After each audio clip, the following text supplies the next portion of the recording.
अस्सलाम वालेकुम नाज़रीन, आप देख रहे हैं प्रोग्राम खबर ये है। मैं हूं शाजिया ज़ीशान। प्रोग्राम में मेरे साथ हैं सईद काजी और इस्लामाबाद से हमारे साथ होंगे रऊफ क्लास्टर साहब। नाज़रीन, इस वक्त मुल्क भर में बल्दियाती इंतखाबात की गूंज सुनाई दे रही है। इलेक्शन कमीशन ने एक बात वाज़ेह कर दी है और वो है स्क्रूटनी का अमल, जिसके तहत बैंकों के डिफॉल्टर्स और यूटिलिटी बिल्स के नादहिंदगान बल्दियाती इंतखाबात में हिस्सा नहीं ले सकेंगे।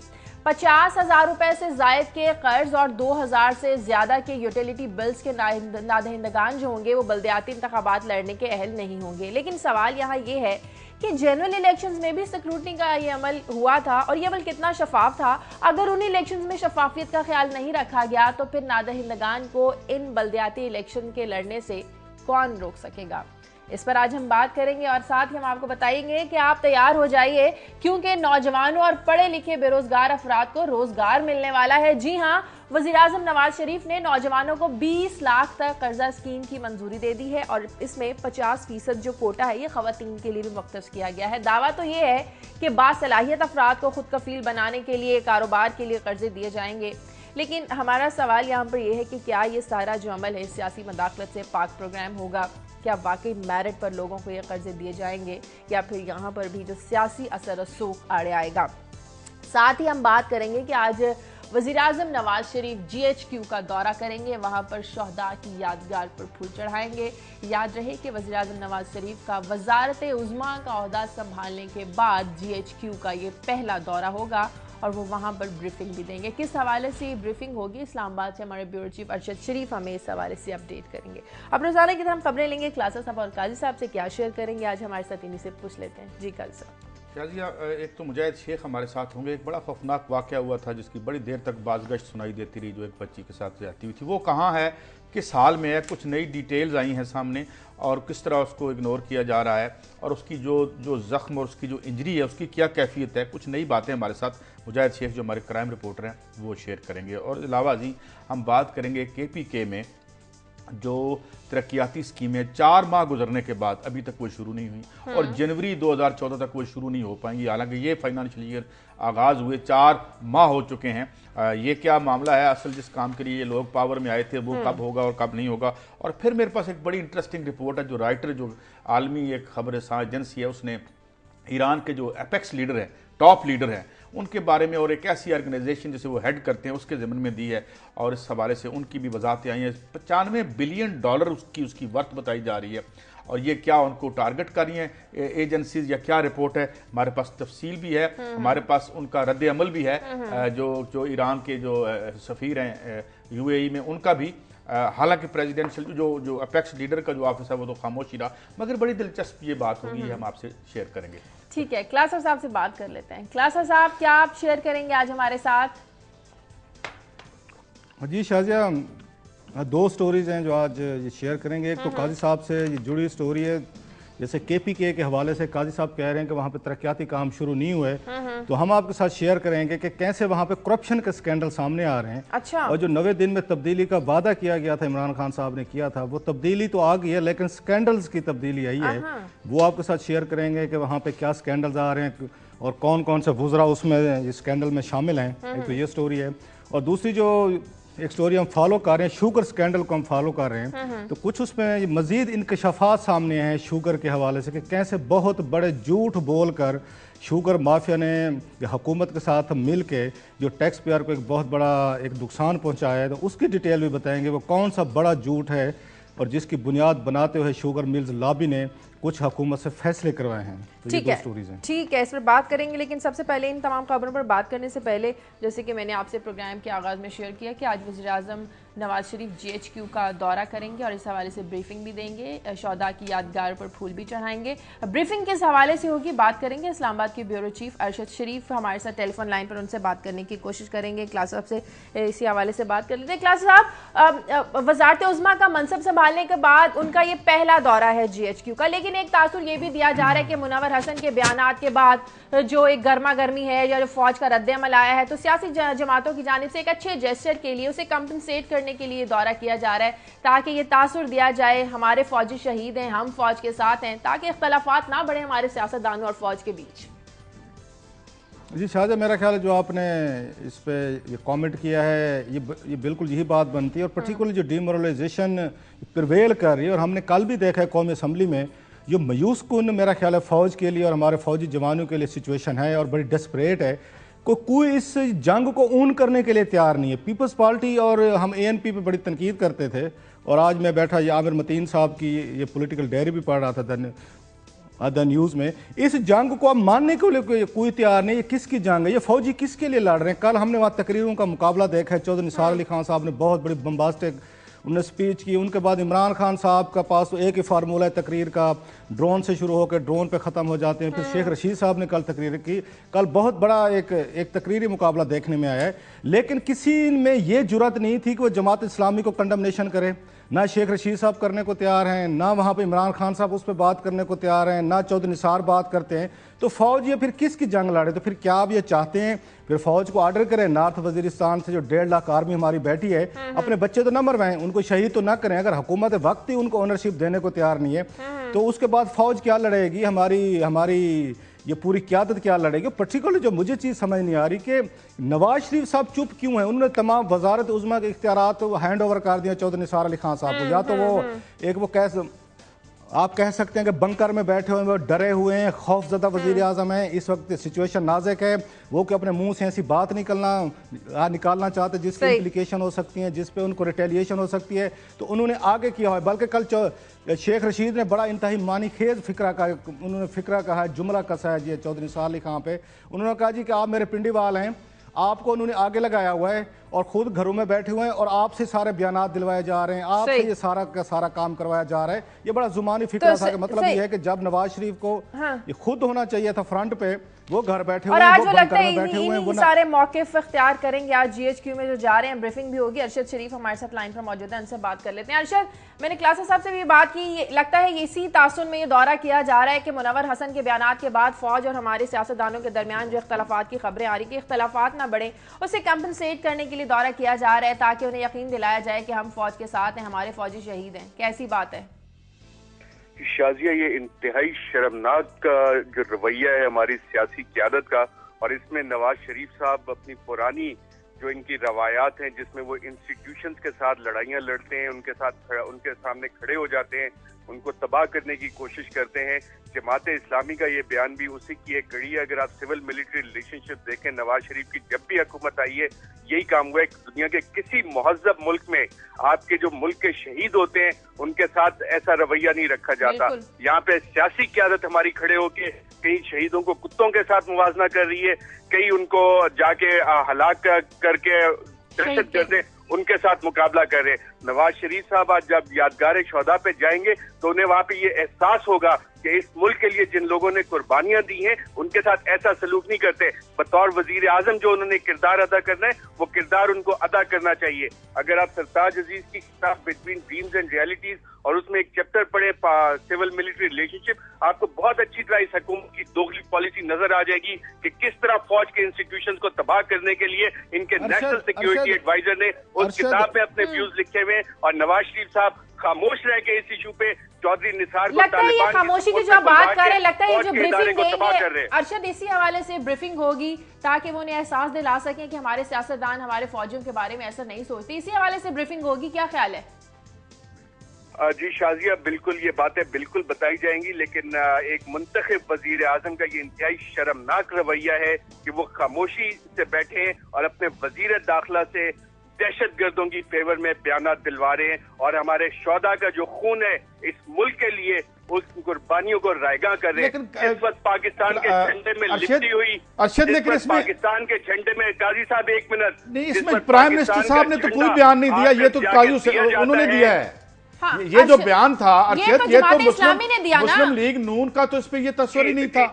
जमात इस्लामी मंसूरा में बैठ के सियासी क़यादत नवाज शरीफ साहब बहुत सारे सबक सीख चुके हैं कि किस तरह डिफरेंट इंस्टीट्यूशंस के साथ सियासत खेलनी है और इस मसले पे खामोश रह के हुकूमत में होते हुए FIR ना करके नवाज शरीफ इस साजिश का हिस्सा है कि पाक फौज के शहीदों को, जवानों को जो उन्होंने कुर्बानियां दी हैं इस मुल्क के लिए, उसके ऊपर सवालियत निशान उसमें मुलव्विस होने का सबूत है। सही, ठीक है, मुझे ब्रेक लेनी है नाज़रीन। बहुत शुक्रिया अरशद आपका। ब्रेक के बाद नाज़रीन जब वापस आते हैं तो बात करते हैं आगे।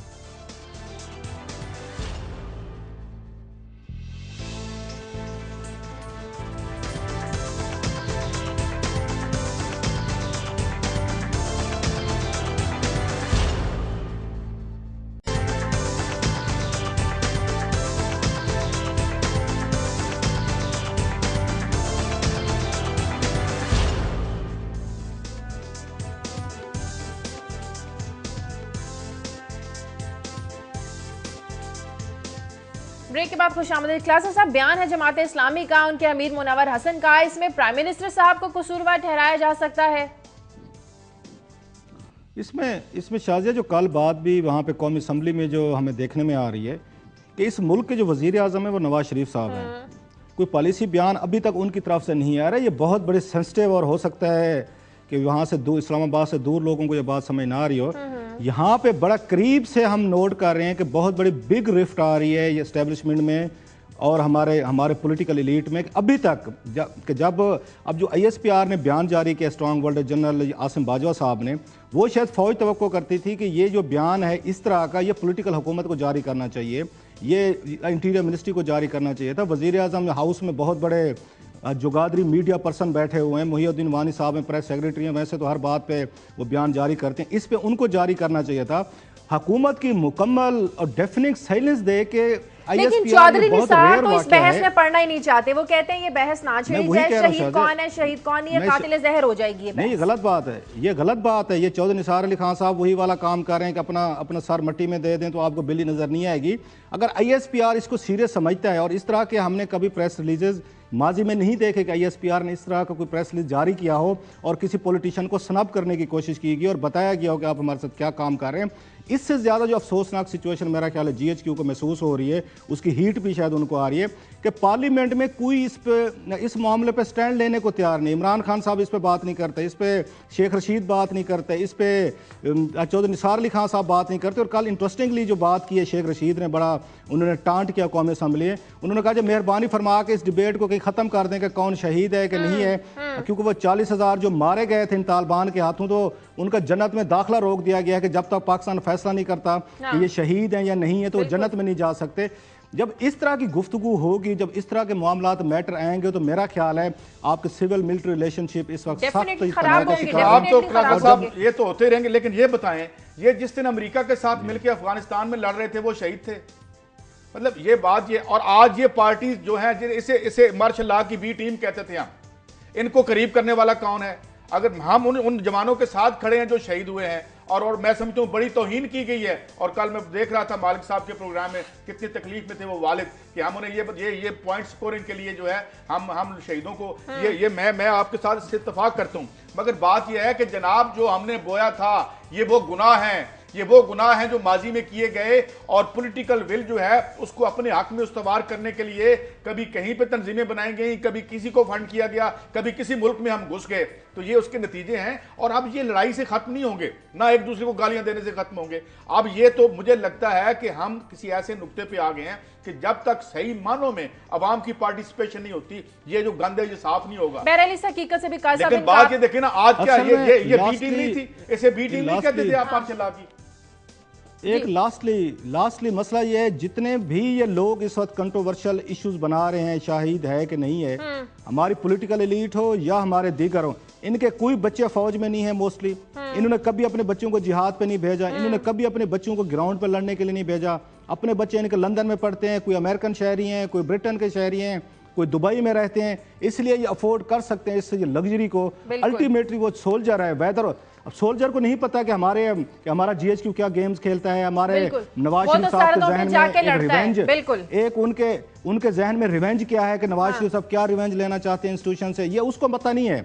उसको एक ऑर्डर किया जाता है कि ये फलां चीजें कौम और इस नेशन के मफाद में नहीं है, मुल्क के मफाद में नहीं है, आप जाएं और लड़ें, अपनी जान ऑफर करें। और पाकिस्तान के बहादुर फौजी सिपाहियों ने और हमेशा हमारी तनकीद जो काजी साहब करते हैं, हमारे फौजी क्या उनकी पॉलिसी ठीक नहीं है। यहाँ रेशा दवानियां जो माजी में होती रही वो तो जर्नैलों ने की, आम बेचारे फौजी तो बेचारे वो कपड़ों में वो क्या कहते हैं, बावर्दी मजदूर ही हैं जो लड़े हमारे साथ। लेकिन बात ये है कि जिनकी खातिर हम लड़ रहे हैं, अब ये भी तो बताएं ना कि ये इन्होंने यहाँ क्या किया माजी में, किस ने मार्शल लॉ लगाया, अयूब खान, जनरल जो है जियाउल हक, ये सब ये उनका किया धरा और हमारे सामने है। तो फिर काजी साहब उस पे काजी साहब एक छोटा सा, इन दो चीजों को मिक्स ना करें। आपको भी पता है, आप भी तनकीद कर रहे हैं, हम भी करते रहते हैं। जब मार्शल लॉ लगाते हैं, जब गलत का इनकी तरफ एक्स्ट्रा कॉन्स्टिट्यूशनल स्टेप्स लेते हैं, जब बियॉन्ड द बॉर्डर निकल के प्रॉक्सी वार्स लड़ते हैं हमारे एस्टेब्लिशमेंट, हम तनकीद करते हैं, आप भी करते हैं, बहुत सारे और लोग भी करते हैं। लेकिन जब कंफ्यूज किया जाएगा, एक सोल्जर के पास क्या चीज होती है, फखर है, प्राइड है कि मैं मुल्क और वतन के लिए जान दे रहा हूं, उसकी फैमिली के लिए इतनी मेहनत से हमने इस मुल्क को बर्बाद किया है। अब कोई भी प्राइम मिनिस्टर हो, ये कोई आसान काम है इनके लिए। मैं आप किसी को प्लेस करते हैं सिचुएशन में, जो भी कोई बैठा हुआ है जिसमें आप न मईशत आपके हाथ में है, ना आपके हाथ में वजारत खारजा है, भाई साहब बहरहाल इन सब बातों से हटके ये बात एक हकीकत है कि हमारा फौजी शहीद है और इस हकीकत को मानने से इनकार किया नहीं जा सकता। एक कॉलर है हमारे साथ, रजिया इस्लामाबाद से। हेलो जी, वालेकुम सलाम। हेलो जी, प्लीज अपने टीवी का जो वॉल्यूम है वो म्यूट कर दीजिए, नहीं तो मैं आपकी आवाज नहीं सुन पाऊंगी और हमारे पास इतना वक्त नहीं है। जी जी जी, सवाल कीजिए। जी मैं अपने ये लीडरों से ये पूछना चाहती हूँ। हेलो जी जी, बोलिए बोलिए। जी, मैं अपने लीडरों से ये पूछना चाहती हूँ कि क्या इसी तरह हम ये सारा मुल्क सरेंडर कर दें। और मैं कैंट के जिस इलाके में रहती हूँ उसकी हर सड़क पर और हर चौक पर एक शहीद कैप्टन का नाम लिखा है और ये 23-24 साल के बच्चे हैं। क्या हम माओ ने इसलिए बच्चे पैदा किए हैं कि उनको बिला वजह इस जंग की भेंट चढ़ा दिया जाए? और ये तालिबान किसको रिप्रेजेंट करते हैं, ये मुझे जरा बताया जाए। ठीक है, हर मुल्क नहीं, हम इसमें आपके साथ हैं, बहुत हम सपोर्ट यू। हम ये समझते हैं कि जो लोग शहीद हैं उन्हें हम शहीद ही समझते हैं, मगर बात ये है कि इनके घर की अपनी लड़ाई है। हम तो शहीदों को पहले भी शहीद कहते थे, अभी शहीद कहते हैं और अभी भी उन पे फख्र महसूस करते हैं। आगे बढ़ते हैं ख्लासा साहब। आज हमने खबर पे बात करनी कि इलेक्शन कमीशन ने स्क्रूटनी का अमल जो है वो वाजे कर दिया है कायद साहब कि जो बैंक डिफॉल्टर्स होंगे और जो 50,000 तक जिन्होंने कर्जे लिए होंगे वो बल्दियाती इंतखाबात में हिस्सा नहीं ले सकेंगे। जनरल इलेक्शंस में आपने देखा स्टेट बैंक ने लिस्टें भेजी, हमारे नैब ने लिस्टें भेजी, लेकिन सब ऐसे शफाफियत के साथ आगे गए। एक मिनट ठहरिएगा, हमारे साथ खासा पहले भी हाथ हुआ है और उसके बाद जो उस वक्त मुझे रिपोर्टें याद आ रही हैं उसमें यह था कि वो जो उनके शनाख्ती कार्ड हैं, जो उनके वेयर अबाउट्स हैं, वही नहीं भेजे गए थे वहाँ पे। और जब नहीं भेजे गए तो खामोशी से जिस काम के लिए हमने इतनी उम्मीद लगा रखी थी अपने जो चीफ इलेक्शन कमिश्नर हैं कि एक बिल्कुल शफाफ और साफ लोगों को लेके आएंगे सामने और ये हमारी असम्बलियों में से वो जो डिफॉल्टर्स हैं और जो सियासत को माल बनाने का जरिया समझते हैं वो हट जाएंगे, तो वो नहीं हुआ था। अब ये खैर छोटे लेवल के इलेक्शन है, उस लेवल के तो नहीं है, कौमी हुकूमतें तो इसमें से तय नहीं होंगी, लेकिन इससे पहले जो नहीं डिफॉल्टर्स को ये लेके आते हैं, हम कहते हैं लेके आए, पहले भी यही लेके आए थे, अब फिर यही लेके आएंगे। मगर बात ये है कि असल काम तो अब हो गया। आप उन लोगों को अंदर ले आए हैं जिन लोगों ने बुनियादी तौर पे यहाँ लॉ मेकिंग करनी थी और जिसकी एक क्लैनलीनेस की जरूरत थी हमें, और क्लींस करना था हमने अपने सिस्टम को। और बड़ी हमें उम्मीद थी हमारे चीफ इलेक्शन कमिश्नर साहब पे, बड़ी यहाँ पे सिविल सोसाइटी भी बोल रही थी ये बड़ा अच्छा हो गया, बड़े नेक लोग हमने लगा दिए। अब वो तो काम हो गया, ये काम तो होगा अगले 5 साल बाद, यानी जब अगले इलेक्शन होंगे तो उसमें फिर हमें मौका मिलेगा कि क्या हम डिफॉल्टर्स को, बिजली का बिल ना देने वालों को निकाल सकेंगे या नहीं निकाल सकेंगे। लेकिन अब बल्दियाती इलेक्शन में कर लें। ऐसा मुमकिन है बल्दियाती इलेक्शन में डिफॉल्टर्स को साइड पे रखना, जो नादहिंदगान है उनको साइड पे रखना है? जनरल इलेक्शन में जो भी देखा सबके सामने है। साहब आवाज आ रही है? जी जी, आवाज आ रही है। जी जी, किस हद तक मुमकिन है बल्दियाती इंतखाबात को डिफॉल्टर से पाक रखना?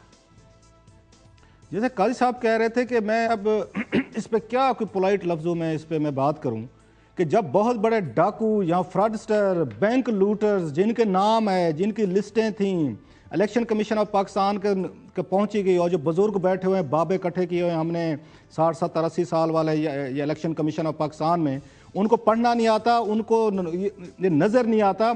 जब ये अब नेशनल लेवल पे इन लूटर्स को नहीं रोक सके, इस मुल्क का 250 बिलियन रुपीस माफ़ हुआ है, ये मामूली रकम नहीं है, पूरा PSDP है।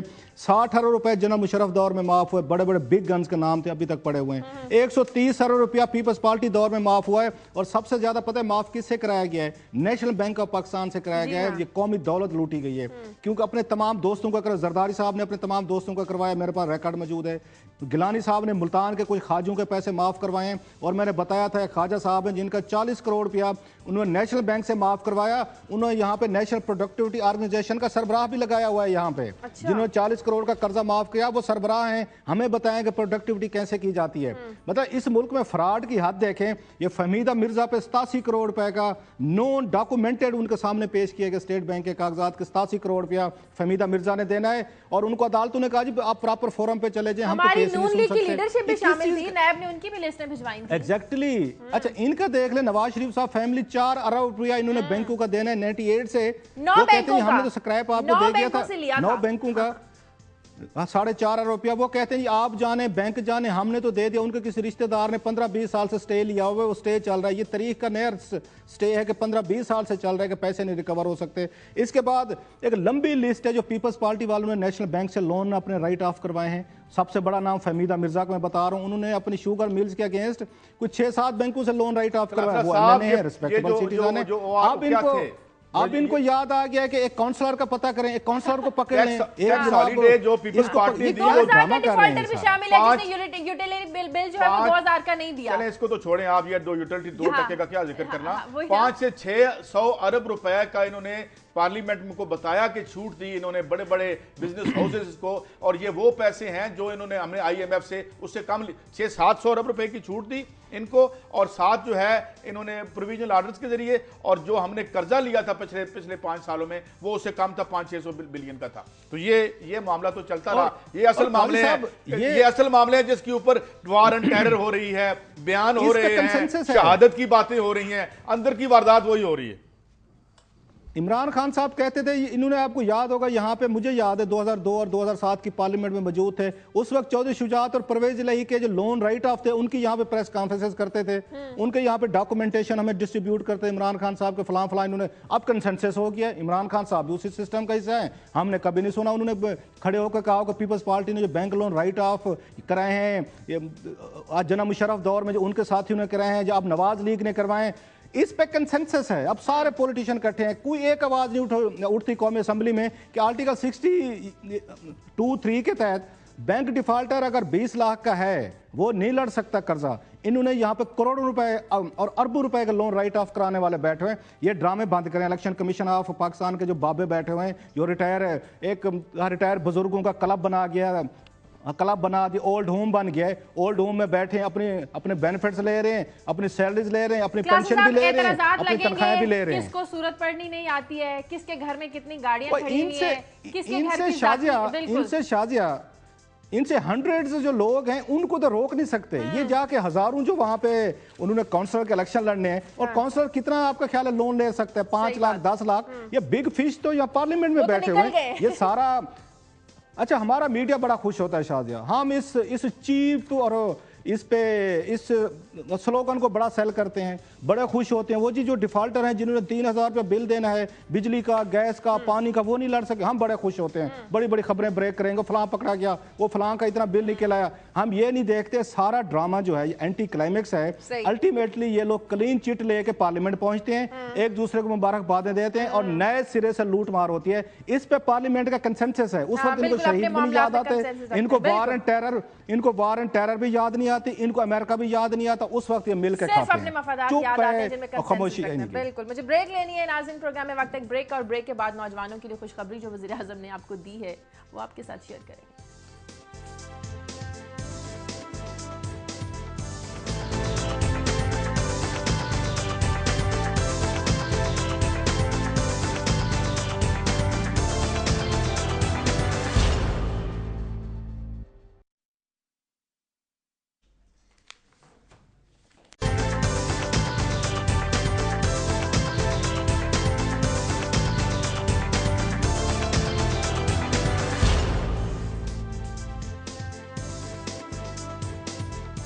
ब्रेक के बाद खुशामदीद। पढ़े लिखे नौजवान परेशान ना हो क्योंकि उन्हें रोजगार मिलने वाला है। वज़ीर आज़म नवाज शरीफ ने 20 लाख रुपए कर्जा स्कीम की मंजूरी दे दी है। कैसा लगता है रोजगार खत्म हो जाएगा? 1 करोड़ अफराद इससे मुस्तफिद होने वाले हैं। ये 5 लाख से 20 लाख रुपए दे रहे हैं लोगों को। इससे पहले ये टैक्सी की स्कीम भी आई थी मगर उसका कोई खातिर खा नतीजा नहीं निकला। अब किधर गई वो टैक्सी से? क्या हमारा बिजनेस ग्रोथ रेट हमारा बढ़ गया है।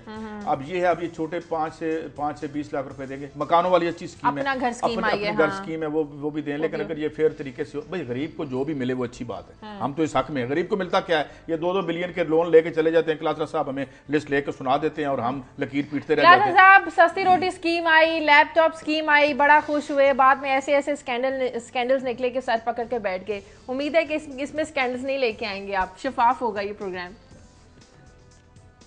बिल्कुल, ये शाजिया जो काजी साहब कमेंट कर रहे हैं, फुल्ली एग्री विद काजी साहब कि जो माजी में इस तरह की चीज़ें आई हैं और जो बेसिकली इन तमाम इन स्कीम्स का फ़ायदा अर्बन क्लास को होता है। जो मेरे जैसे वो 70% देहाती हैं उन तक ये बेनिफिट्स कभी नहीं पहुँचे।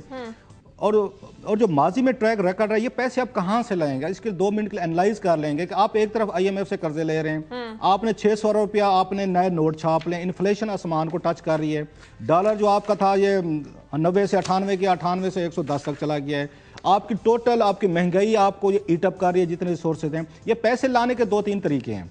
या तो आप ये बैंक ऑफ पंजाब को कहेंगे, अगेन सरकारी बैंक है कि हजूर ज़रा कफ अप करें, कुछ ये खांसें, कुछ नोट निकालें, या आप नेशनल बैंक को कहेंगे कि इनको करें, या कोई आपके 2-4 दोस्त हैं जो बिजनेस पार्टनर हैं उनके बैंक से उनके साथ अरेंजमेंट्स करेंगे कि हम आपको पैसा फराम करते हैं, आप उसमें से इनको आगे दें, क्योंकि ये इंटरेस्ट फ्री लोन है। वो अपने इंटरेस्ट लेंगे जो हुकूमत पाकिस्तान पे करेगी। अगेन आप एक तरफ कहते हैं कि PIA, स्टील मिल्स और ये रेलवे वगैरह हमारा 300 रुपया खा रहे हैं। अब आप एक ऐसी स्कीम ला रहे हैं जिसका पहले से आपको पता है ये पैसा वापस नहीं आना, लेकिन चीप पब्लिसिटी हमें पसंद है, चीप पॉपुलैरिटी के तरीके हमें बहुत आते हैं। जैसे लैपटॉप को देख लें, जैसे आप पीली टैक्सी को देख लें, दानिश स्कूल को देख लें, उसका स्कैंडल खुद हम राजनपुर वाला हम उसको कर चुके हैं कि उसको ब्यूरोक्रेसी ने कैसे दानिश स्कूलों को करप्शन की एक बुनियाद बना लिया है। और तीसरी इंपॉर्टेंट चीज है, पहले भी बैंक तबाह हुए थे जिसके बाद इन तमाम बैंकों को प्राइवेटाइज करना पड़ गया था। अब ये कहते हैं 20 लाख लोगों को कर्जा देंगे, ये कर्ज लेके क्या करेंगे? मतलब मुझे इसकी कहानी समझाई जाए। छोटे मोटे कारोबार शुरू करेंगे, किसी ने अपना छोटे मोटे बिजनेस स्टार्ट करना है वो करेगा। आप शाजिया जो कास्ट ऑफ प्रोडक्शन है, पिछले हफ्ते ही मैंने आपको स्टोरी दी थी कि यहाँ 3000 ये स्मॉल इंडस्ट्रियल और बड़े यूनिट्स बंद हुए हैं पाकिस्तान में जनवरी 2012 से लेके अभी तक के 20-22 माह में बड़े बड़े इंडस्ट्रियल यूनिट्स। फिर भी आप गरीब आदमी को 4 टके ले लेने दें, 4 पैसे 1 बिलियन लेके भाग जाते हैं। आप क्यों? देखिए मईशत ठीक नहीं होनी इस निजाम में, न्यू लिबरल इकोनॉमिक्स बैठ गई है पूरी दुनिया में। मैं कल स्टोरी करूंगा इस पे कि आप वो यूरोप में कह रहे हैं सिलेबस बदलो, मईशत की थियरियां गलत हो गई हैं, लेकिन अगर 4 पैसे किसी गरीब को अगर मिल रहे हैं तो मिलने दें। इस पे एक लास्टली एक रिक्वेस्ट मैं करता हूं इसके जरिए, अगर इन हुक्मरानों तक मेरी रिक्वेस्ट है, मैं यूजली तौर पर ये सहाफी का काम नहीं है बैठ के रिक्वेस्ट करे, मेरा ख्याल है एक इनको फ्री स्कीम, और मैं बड़ी सीरियस बात कर रहा हूं, एक इन्हें फ्री स्कीम लानी चाहिए 4 सूबों में। ये नौजवानों को इन्हें सर पे पहने वाले इनको हेलमेट्स देने चाहिए।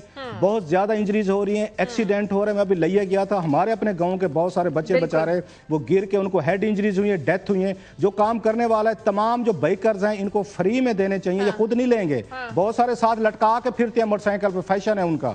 ये प्लीज फॉर गॉड सेक इसके लिए 1-2 रुपया रखें, पूरे मुल्क में नौजवानों को उनको सर पे पहनने के लिए हेलमेट दें, ताकि ये जो डेथ इंजरीज हैं, डेथ्स हो रही है बिकॉज ऑफ हेड इंजरीज, ये काम होगा, ये नेकी का काम होगा। इस पे 1-2 रुपए की इनको स्कीम लानी चाहिए, इनको फ्री में दें और इनको समझाएं, सिखाएं कि सर पे पहन के निकलें, और जो नौजवानों की डेथ आपकी बात यकीनन आप जहां तक पहुंचाना चाह रहे हैं वहां तक पहुंच गई होगी। आगे बढ़ते हैं। मैं एक स्टोरी करना चाहता हूं, अगर मुजाहिद शेख हमारे साथ हों तो शायद हम लाइन पे लें उनको, कि ये जो एक पिछले दिनों वाकया हुआ था, पहले तो पता चला जी कि नहीं पकड़े जा रहे, 1100 बंदा पकड़ लिया, फिर उसके बाद बंदा पता चला मुजाहिद शेख, हमने दुनिया अखबार ने स्टोरी ब्रेक की थी कि जी पकड़ा गया है। फिर जो पकड़ा गया है he is also shrouded in mystery कि वो कौन है। और लेकिन साथ जो खास तौर पर कल जब मेरी हमारे क्राइम रिपोर्टर मुजाहिद शेख साहब से बात हो रही थी, तो बच्ची बड़ी पेन और तकलीफ में है ऑलरेडी ना, उसकी जो फिजिकल कंडीशंस हैं, उसके 4-5 ऑपरेशन हो चुके हैं, एक ऑपरेशन होना है। और कुछ वो हमें ये भी बता रहे हैं कि जो सप्लाईज हैं, जो उसको सप्लाईज कॉन्स्टेंटली अब चाहिए, जो उसकी डैमेज हुआ है और बहुत कुछ डैमेज हुआ, तो वो अभी तक उसको उस पूरी तादाद में या पूरी जो उसकी ज़रूरत है उसके तहत नहीं मिल रही। लेकिन सवाल ये है कि उसका बना क्या, उसके बाद वो क्या हुआ, अभी तक वो उस मुलजिम के बारे में भी हमें कुछ ज़्यादा तफसीलात नहीं मिली। तो अगर शेख साहब आते हैं तो उनसे मैं पूछता हूँ। शायद बताएगा कि मुलजिमान तक पहुँचने के लिए पुलिस ने क्या किया, मुलजिमान हैं कहाँ, और वो बच्ची की क्या कैफियत है, जो आप बीमारी की कैफियत बता रहे थे और जो उसको सामान पर भी पूरा नहीं मिल रहा। जी, बच्ची की कैफियत कुछ इस तरह से है कि बच्ची के वालिद से भी हमारी बात हुई, बल्कि मुलाकात हुई, और बच्ची से भी हमारी मुलाकात हुई। तो जो खानदान है, मुतासरा खानदान है, उनको नामालूम अफराद की जानिब से थ्रेट्स मिल रहे हैं, धमकियां मिल रही हैं। लेकिन जो है पुलिस वो मुल्ज़मान को तो मंजरे आम पर नहीं ला सकी, बल्कि उनको थ्रेट्स मिलना जो है वो भी शुरू हो गए हैं। और इस हवाले से वो जो हैं खानदान वाले, उनके वो बहुत ज्यादा परेशान हैं, और उनका कहना है कि पुलिस को 12 दफा वो इस बात के बारे में बता चुके हैं, लेकिन कोई अमली इक़दाम भी इस हवाले से नहीं हुए हैं। DIG इन्वेस्टिगेशन जो है वो हाथ पर हाथ। बच्ची की क्या कैफियत है जो आप मुझे बता रहे थे कि अभी उसका एक ऑपरेशन और होना है? जी बिल्कुल, 5 ऑपरेशन जो हैं वो हो चुके हैं और एक ऑपरेशन मजीद होना, और उनका ये कहना था कि जो मेडिकल उन्हें चाहिए होती हैं, जो एक बैग उन्हें जो चाहिए होता है हफ्ते में 2-3 दफा जो चेंज होता है, वो भी उन्हें अपने जो है वो खुद से खरीदना पड़ता है। और उन्हें जो है वो इस हवाले से वो कह रहे हैं जब तक ये बात मीडिया में रही, मीडिया में डिस्कस होती रही, तो तमाम डिपार्टमेंट, हेल्थ डिपार्टमेंट। और आखिर में ये बताइए कि थ्रेड किस सिलसिले में मिल रही है, थ्रेड की क्या बात है? वो कह रहे हैं जी जो दो अफराद पुलिस ने हिरासत में लिए हुए हैं, एक कांस्टेबल है, इकराम उसका नाम है, एक आमिर है, तो साबिक रजाकार है। इनको जब हिरासत में लिया हुआ है तो वो उनका कहना था कि कुछ लोगों की जानिब से जो नाम उन्होंने कोड नहीं किए हैं, उन्हें धमकियां मिल रही हैं कि आपकी वजह से हमें परेशानी हो रही है। पुलिस ने 1100 अफराद को पकड़ा था, इस हवाले से कुछ वो बात कर रहे थे कि उन्हें धमकियां में फोन। अच्छा मुजाहिद, हम इसको फॉलो अप करते रहेंगे, आप हमें देते रहिएगा डिटेल इस पे, और हम जो है अपने नादरीन से ये शेयर करते रहेंगे। बड़े अफसोस की बात है अगर उन्हें थ्रेट्स मिल रही हैं और अभी भी कोई क्लैरिटी नहीं आई कि मुलजिम कौन है और उसे अक्यूज करके आपको उसने अदालत में लेके कब जाना है, इस पे हम बात करेंगे। ब्रेक लेनी नाज़रीन, प्रोग्राम में वक्त है एक ब्रेक का, और ब्रेक के बाद जब वापस आएंगे तो बात करेंगे कि KPK में वुज़रा की करप्शन की स्कैंडल्स क्या हैं। एक ब्रेक के बाद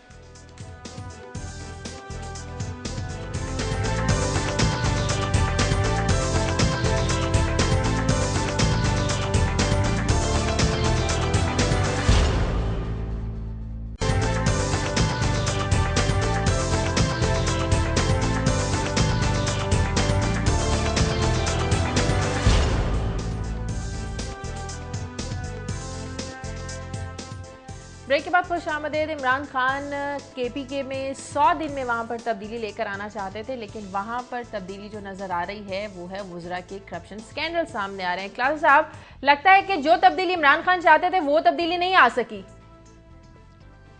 इसलिए उनके बाज नाकदीन इमरान खान साहब पे ये भी कह रहे हैं कि उनके पास एक बड़ा अच्छा मौका था कि वो चलो ठीक है ड्रोन नहीं रुकवा सकते, नेटो सप्लाईज के मसाइल हैं, टेररिज्म में, फेयर इनफ, लेकिन जो काम वो कर सकते थे वो तो करें। अब पता ये चला इमरान खान साहब ड्रोन रुकवाने की कैंपेन चला रहे हैं, उनके वुज़रा ने इजी लोड शुरू कर दिए हैं। जो काम ANP के वुज़रा ने जहां से छोड़ा था वो अब उनकी हुकूमत में शुरू हो गया, और इमरान खान साहब ने फरमाया कि हम इन्वेस्टिगेशन करेंगे। मेरे ख्याल खबर घुमन साहब हमारे साथ लाइन पे होंगे, बड़े अच्छे रिपोर्टर हैं यहाँ पे, डान के लिए काम करते हैं, अच्छी स्टोरी थी इनकी, तो खबर से पूछ लेते हैं। खबर ये आपकी स्टोरी थी कि KPK में करप्शन के स्कैंडल सामने आ रहे हैं, कुछ इन्वेस्टिगेशन हो रही है, कुछ शेयर करेंगे कि क्या कुछ हो रहा है वहाँ KPK में? अच्छा रऊफ, ये इनको रिपोर्ट्स तो करप्शन की अपने वुज़रा की शुरू दिन से ही आना शुरू हो गई थी, और ये इसी इंतजार में थे कि इनके पास कोई कंक्रीट एविडेंस आ जाए।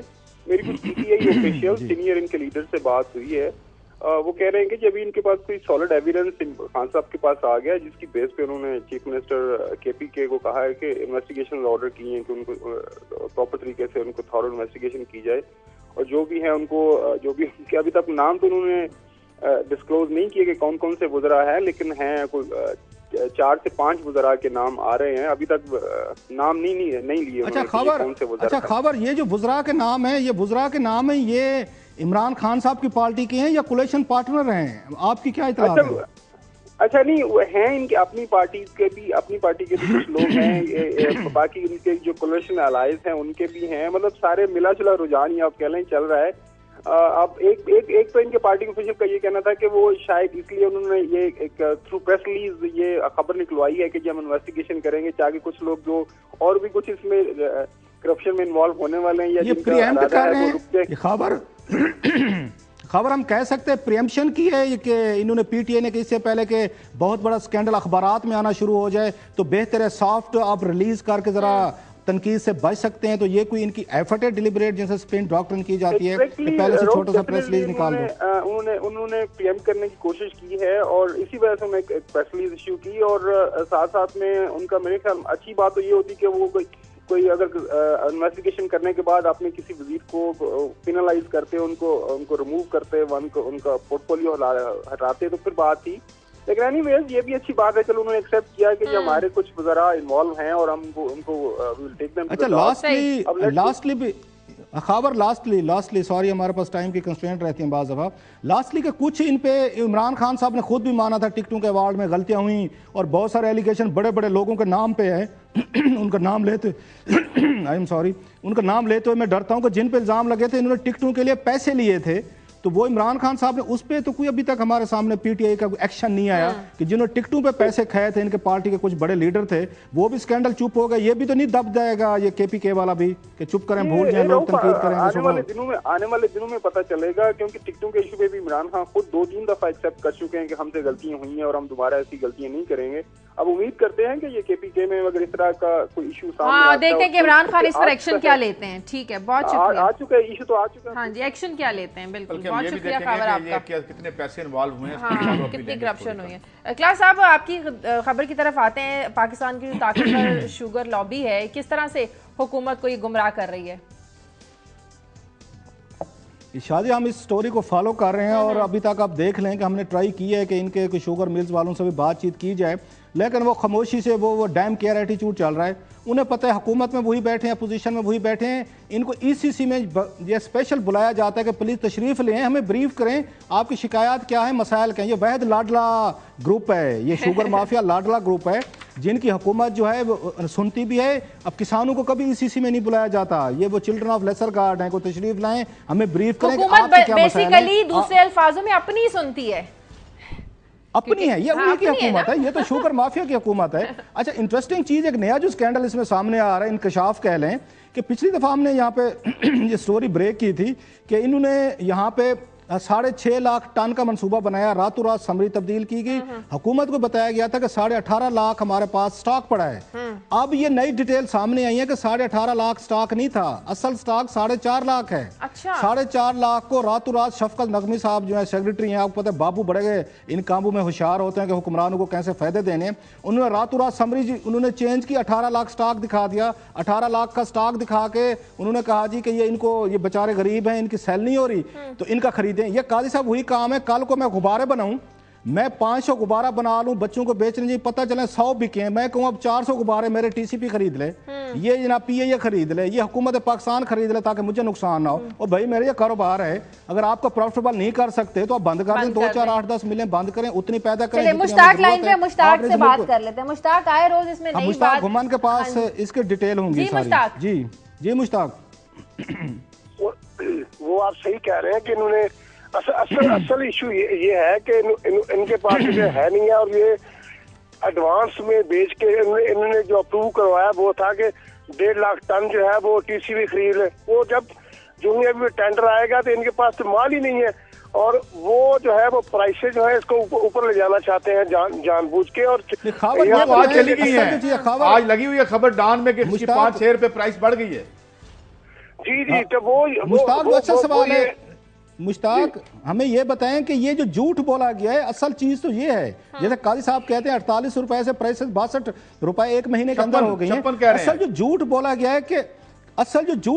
है कि ये 18 लाख स्टॉक मौजूद है। अब जो नया इंकशाफ हो रहा है कि 4.5 लाख स्टॉक है। इतना बड़ा बिग ब्लफ किया गया है, झूठ बोला गया है, ये क्या कहानी है इसकी? उसमें तो इसहाक डार साहब जो है वो भी डायरेक्टली मुलव्वस है, क्योंकि ये जो समरी इन्होंने कॉमर्स मिनिस्ट्री से मूव करवाई, कि मेरी इतलात है 5 नवंबर को इन्होंने फोन किया सेक्रेटरी कॉमर्स को, उन्होंने कहा कि ये आप समरी लेके आए कि 5 लाख टन जो है इसके एक्सपोर्ट की, और उसके साथ जो है उसमें डेट जो है क्रशिंग डेट जो है उसको एक्सटेंड करके लेके आए। और वो कॉमर्स मिनिस्ट्री ने फौरी तौर पर जो है समरी तैयार की और बंदे को कहा जी अभी जाके पर्सनली जाके कमेंट से लेके सुबह 6 तारीख को जो ईसीसी की मीटिंग थी उस पर टेबल करनी है। उसी मीटिंग में इन्होंने एडवांस में इनको जो मिलर्स को भी वहाँ बुलाया हुआ था और वहीं बैठ के उसको एक्सटेंड कर दिया। वैसे कॉमर्स में ने भी उसको अपोज किया कि एक्सटेंड ना किया जाए, इंडस्ट्री मिनिस्ट्री ने भी अपोज किया। ठीक है, बहुत शुक्रिया।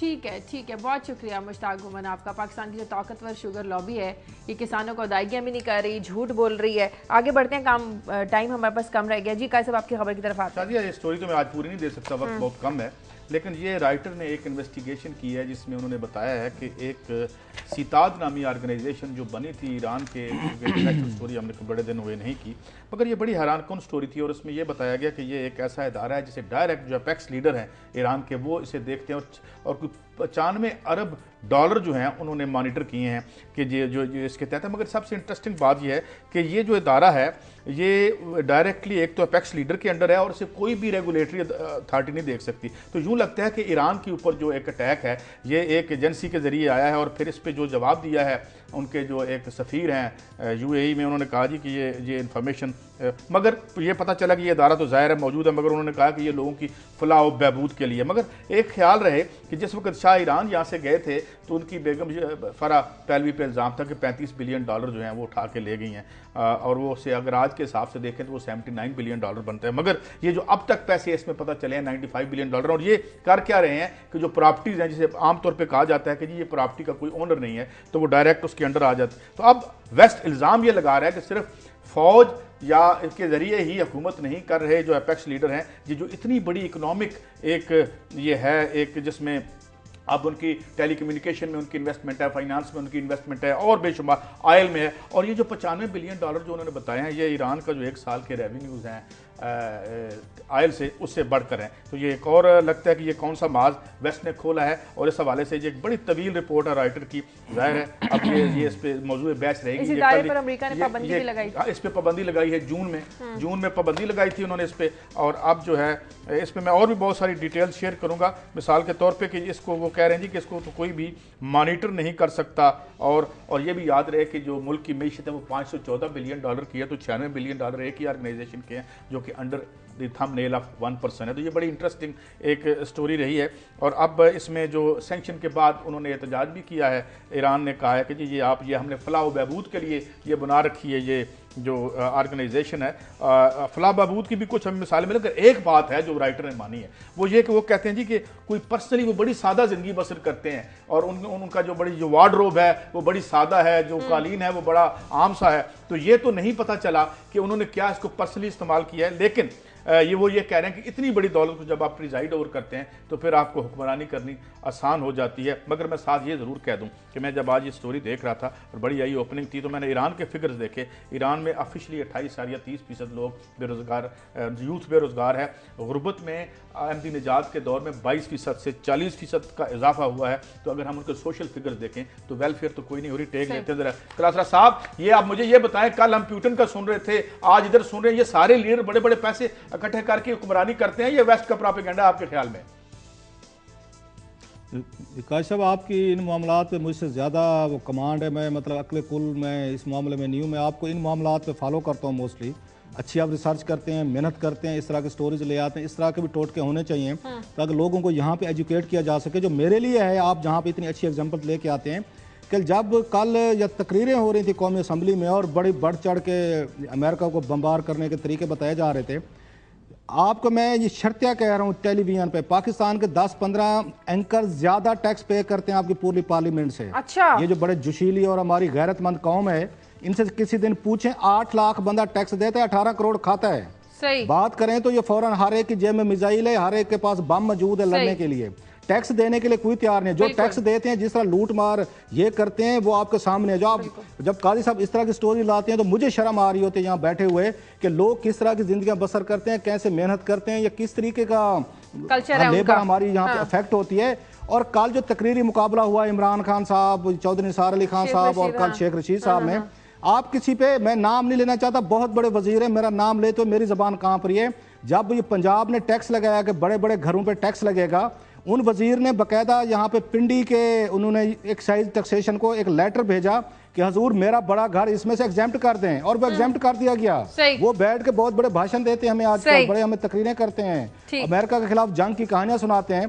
तो ये हमारी गैरतमंदी तो ये है। अवाम के सामने क्लास साहब इनके चेहरे कुछ और हैं। बिल्कुल, मैं टीवी पे कह रहा हूँ कि हमारे जो 15-20 एंकर्स हैं ये ज्यादा टैक्स दे रहे हैं पूरी पार्लियामेंट से, जो बैठ के मैं यहाँ पे वो करते हैं। इस पर भी किसी दिन बात कर लेंगे, इस पर भी क्लास साहब किसी दिन डिटेल ले आएंगे, बात कर लेंगे। नाज़रीन, प्रोग्राम का वक्त खत्म हो गया। प्रोग्राम के लिए आप हमें फीडबैक दीजिए।